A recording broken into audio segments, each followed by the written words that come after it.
بسم اللہ الرحمن الرحیم۔ السلام علیکم ورحمۃ اللہ وبرکاتہ۔ ناظرین، امید ہے کہ آپ سب خیریت سے ہوں گے۔ میں ہوں وسیم اکرم مہر اور آپ دیکھ رہے ہیں چینل اسلامک ریور۔ تو ناظرین، آج ہم آپ کو بتائیں گے کہ مرتے وقت آدمی کی زبان بند کیوں ہو جاتی ہے۔ ناظرین، آپ نے اکثر دیکھا ہوگا کچھ لوگ جب ان کا وقت آتا ہے مرنے کا تو ان کی زبان اکثر بند ہو جاتی ہے، ان سے بولا نہیں جاتا، بات نہیں کر سکتے وہ۔ تو ایسا کیا ہوتا ہے ان کے ساتھ کہ ان کی جو زبان بند ہو جاتی ہے؟ تو روایت ہے کہ مرتے ہوئے آدمی جو ہوتا ہے اسے فرشتے جو ہیں نظر آتے ہیں، اور وہ فرشتے کون کون سے ہیں؟ تو جناب علی، ہم آپ کو بتائیں گے کہ 4 فرشتے آتے ہیں آدمی کے پاس جو مرنے والا ہوتا ہے۔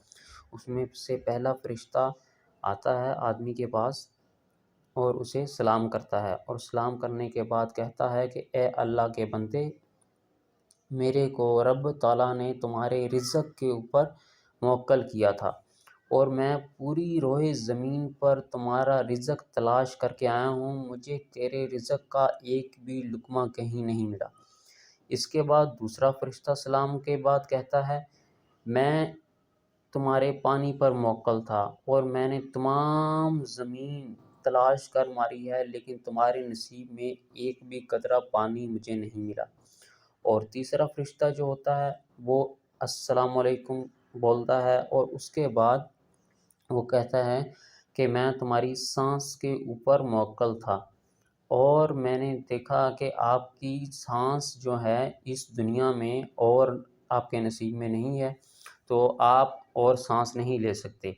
اور چوتھا فرشتہ کہتا ہے کہ میں تمہاری عمر پر موکل تھا، تو وہ بھی سلام کرتا ہے، سلام کرنے کے بعد بولتا ہے کہ ابھی تمہاری عمر کا کوئی بھی حصہ موجود نہیں ہے۔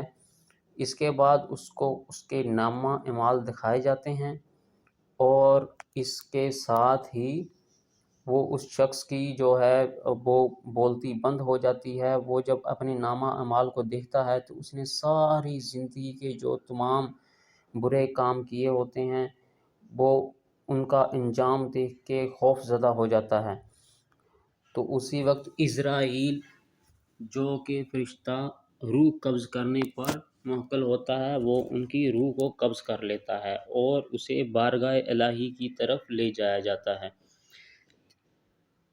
ابھی جب اس شخص کو بارگاہ الہی میں پیش کیا جاتا ہے تو اس کے سامنے اس کا نامہ اعمال کھول کے پڑھا جاتا ہے، اور اسی کے حساب سے اس کی سزا یا جزا کا فیصلہ کیا جاتا ہے۔ اگر تو کوئی شخص نیک اور صالح ہوتا ہے تو اسے جنت کی بشارت دی جاتی ہے، تو اس کی قبر کشادہ کر دی جاتی ہے، اور اس کی قبر کو جنت کے باغوں میں سے ایک باغ بنا دیا جاتا ہے، اور اس کی قبر کی کھڑکی جنت کی طرف کھول دی جاتی ہے، جہاں سے اس کے لیے طرح طرح کے میوے اور جو چیز وہ چاہے اسے میسر ہوتی ہے۔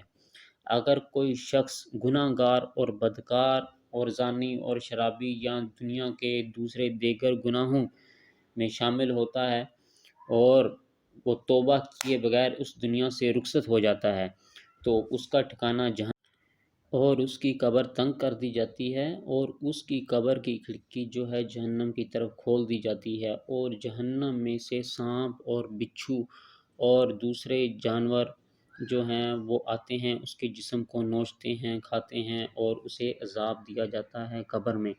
تو پھر وہ شخص روتا ہے اور چیختا ہے، چلاتا ہے، اور اس وقت کو یاد کرتا ہے جب اس نے دنیا میں رب کی نافرمانی کی ہوتی ہے، اور وہ بندہ پھر رب سے کہتا ہے، اے پروردگار عالم، مجھے بس ایک بار دنیا میں واپس بھیج دے، پھر میں تیرے اور تیرے رسول حضرت محمد صلی اللہ علیہ وسلم کے بتائے ہوئے احکامات کی تعمیل کروں گا۔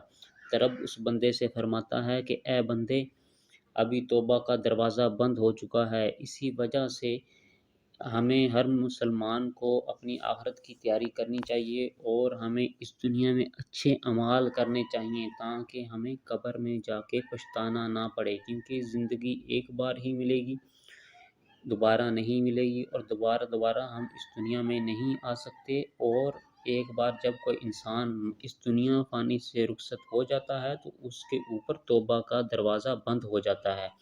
تو اس وجہ سے ہماری دعا ہے کہ رب مجھے اور آپ سب کو، جتنے بہن بھائی ہمارے ہمیں دیکھ رہے ہیں، ان سب کو اللہ تعالیٰ اور اس کے رسول حضرت محمد صلی اللہ علیہ وسلم کے احکامات پر چلنے کی توفیق دے۔ آمین سوامین یا رب العالمین۔ خدا حافظ۔ اگلی بار ملیں گے ایک نئی ویڈیو کے ساتھ، تب تک کے لیے اللہ حافظ۔